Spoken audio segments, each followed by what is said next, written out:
সুন্দরভাবে কিন্তু ভাজা হয়েছে আর ডিজাইনটাও দারুণ রয়েছে। হেভি হেভি, বাবা শুধু হেভি হেভি বলেই যাচ্ছে। এটা কি তোমার স্কুলে টিফিন দিতে পারি?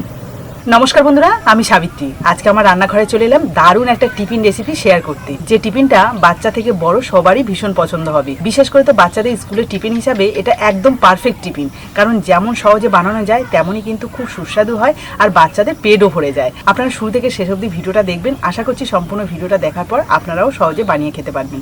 তাহলে চলুন কথা না বাড়িয়ে আজকের রেসিপিটা শুরু করি। টিফিনটা বানানোর জন্য প্রথমে আমার সুজি আটার একটা ডো বানাতে হবে। তার জন্য একটা গভীর পাত্রের মধ্যে নিয়ে নিচ্ছি প্রথমে আটা, আর যতটা পরিমাণে আটা নিয়েছি তার অর্ধেকটা পরিমাণে নিয়ে নিলাম সুজি। সুজিটা দিলে টিফিনের টেস্টটা যেমন ভালো আসে তেমন কিন্তু খুব ক্রিস্পি হয়। হাফ চামচ মতো সাদা জিরে, খুব সরু সরু করে কুচিয়ে রাখা কারি পাতা, সামান্য একটু চিনি, স্বাদ মতো নুন আর 1 চামচ মতো সাদা তেল। এবার সমস্ত কিছু ভালো করে মিশিয়ে নেব।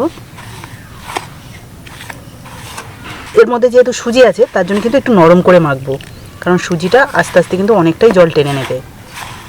সকালবেলা খুব ব্যস্ততা সবাই থাকি আমরা, বিশেষ করে ঘরের গৃহিণীরা, আর সেই সময় যদি বাচ্চাদের স্কুলের টিফিন বানাতে হয় তাহলে কিন্তু খুবই চাপে পড়ে যাই আমরা। তবে হ্যাঁ, আজকে যে টিফিনটা বানাচ্ছি সেই টিফিনটা খুব চটজলদি হয়ে যায়, তাই এটা কিন্তু বানিয়ে সহজে দিতে পারেন, কোনো অসুবিধা হবে না। দেখুন একটু নরমভাবেই কিন্তু মাখলাম। এবার আমি একটা টেস্টি এই টিফিনের জন্য পুর বানিয়ে নেব, আর ততক্ষণে কিন্তু এই ডোটাকে ঢাকা দিয়ে রাখবো। আর এই টেস্টি পুরটা বানানোর জন্য এখানে কিন্তু দুটো মিডিয়াম সাইজের আলু আগে থেকে সিদ্ধ করে ম্যাশ করে রেখেছি। এবার আমি এর মধ্যে দিয়ে দিচ্ছি অল্প একটু গ্রেট করা গাজর, দিয়ে দিচ্ছি অল্প একটু কোঁচানো পেঁয়াজ, দিচ্ছি ম্যাগি মশলা, অল্প একটু গোলমরিচের গুঁড়ো। দেখুন আলুর মধ্যে তো কিছু উপকরণ নিয়ে নিলাম, তবে একটা তড়কা দিতে হবে এর মধ্যে, তাহলে কিন্তু আরও টেস্টি হবে। দিয়ে দিচ্ছি অল্প একটু তেল, দুটো শুকনো লঙ্কা, সামান্য একটু সাদা জিরে, 1 চিমটি হিং, সামান্য একটু কারি পাতা কুচি, আর দিয়ে দিচ্ছি সামান্য একটু হলুদ গুঁড়ো। হালকা করে একটু নাড়াচাড়া করে নিলাম, হালকা করে জাস্ট একটু ভেজে নিয়েছি। এটাই কিন্তু আমি এই যে সিদ্ধ করা আলুর মধ্যে যে উপকরণগুলো মিশিয়ে রেখেছি তার মধ্যে দেবো। কাশ্মীরি লঙ্কার গুঁড়ো ব্যবহার করতে পারেন, আমি ওটা আর দিলাম না, তবে শুকনো লঙ্কাটা দিয়েছি টেস্টটা যাতে আরও ভালো আসে। তবে হ্যাঁ, একদম ছোট বাচ্চাদের যদি আপনারা এই টিফিনটা বানিয়ে দেন তাহলে কিন্তু শুকনো লঙ্কাটা অ্যাভয়েড করবেন। এবার এর মধ্যে অল্প পরিমাণে নুন দিয়ে ভালো করে সমস্ত কিছু মিশিয়ে নেব। আর এই যে শুকনো লঙ্কাগুলো একটু হাত দিয়ে এইভাবে গুঁড়ো করে দেবো, তাহলে টেস্টটাও ভালো আসবে। একবার এইভাবে আলুর পুর বানিয়ে দেখবেন, খুব টেস্টি হয়। দেখুন কত সহজে আলুর পুরটাকে রেডি করে নিলাম। আর এদিকে কিন্তু যে ডোটা বানিয়ে রেখেছিলাম সেটাও কিন্তু অনেকটাই সেট হয়ে গেছে। এই দেখুন আগে থেকে অনেকটাই শক্ত মতো হয়েছে। আর একবার ভালো করে মেখে নেব। এবার আমি এর থেকে কয়েকটা লেচি কেটে নেব। কেটে নেওয়া লেচি একটা গোল করে নিয়েছি হাত দিয়ে। এবার এটাকে বেলে নেব, তার জন্য অল্প একটু শুকনো ময়দা ছড়িয়ে দিচ্ছি। এবার এটাকে যত সম্ভব পাতলা করেই বেলে নিচ্ছি, মানে রুটি যেমন হয় পাতলা ঠিক তেমনভাবেই বেলে নিলাম। এবার যে টেস্টি পুরটা আছে সেটা কিন্তু আমি 1 চামচ এর মধ্যে দিয়ে দিলাম, মানে একটু বেশি করে দিচ্ছি, খেতে ভালো লাগবে এর জন্য। সাথে দিয়ে দিচ্ছি অল্প একটু টমেটো কেচাপ। এদিকে দেখুন আগে থেকে একটা ডিম সিদ্ধ করে রেখেছিলাম, এটাকে গ্রেট করে উপর থেকে দিয়ে দেবো।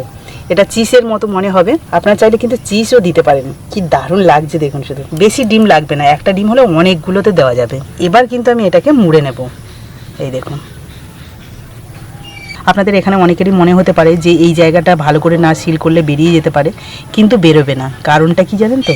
কাঁটা চামচের সাহায্যে আমি সুন্দর ডিজাইন করে নেব, এই যে এরকম করে। আর এই যে এভাবে করাতে কিন্তু আর ছাড়বে না, একটাতে দুটো কাজ হচ্ছে, মানে দেখতে যেমন সুন্দর হচ্ছে তেমনই কিন্তু খুব সুন্দরভাবে সিল হয়ে যাচ্ছে।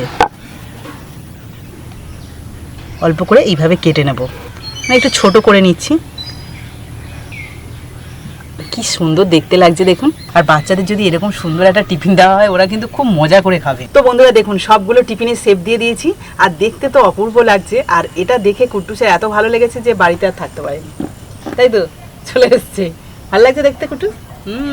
খেতে হবে? আচ্ছা খেয়ে বলবে? আচ্ছা তাহলে এইভাবে খেয়ে বলো। কেন খাওয়া যাবে না? কাঁচা তো। ও, এগুলোকে ভাজতে হবে। হ্যাঁ।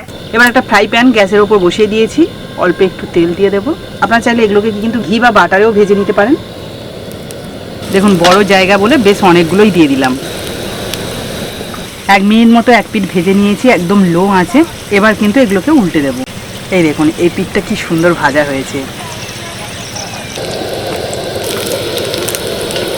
দেখুন এই টিফিনের সাইডগুলো যাতে খুব সুন্দরভাবে ভাজা হয় সবগুলো কিন্তু দাঁড় করিয়ে দিয়েছি।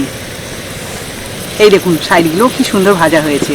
এটা দেখতে এত সুন্দর হয়েছে যে কুট্টু শুধু ছটফট করছে কখন খাবে। ক্যামেরার কাছে গিয়ে এখন দেখছে যে কতটা হয়েছে। ক্যামেরায় বেশি ভালো লাগছে না এখানে বেশি ভালো লাগছে? দু জায়গায় ভালো লাগছে। দেখুন উল্টে পাল্টে বেশ লাল লাল করে ভেজে নিলাম। কি দারুণ দেখতে লাগছে, আর সবগুলোই কিন্তু একদম ফুলকো ফুলকো আছে। যেহেতু পুরটাও আমি দিয়েছিলাম ভরে ভরে, আর এমনি এটা তেলে পড়তে হালকা কিন্তু ফুলেও উঠেছে। আর দেখতে পাচ্ছেন কি দারুণ লাগছে, সুন্দরভাবে কিন্তু ভাজা হয়েছে আর ডিজাইনটাও দারুণ রয়েছে। সুজি আর আটা দিয়ে বানিয়েছিলাম, সেই জন্য একটু কিন্তু ক্রিস্পিও হবে ওপরটা। দেখতে পাচ্ছেন পুরো মুচমুচে, কি দারুণ। ভেতরে দেখতে পাচ্ছেন কি সুন্দর পুর রয়েছে। হেভি হেভি বাবা, শুধু হেভি হেভি বলেই যাচ্ছে। এটা কি তোমার স্কুলে টিফিন দিতে পারি?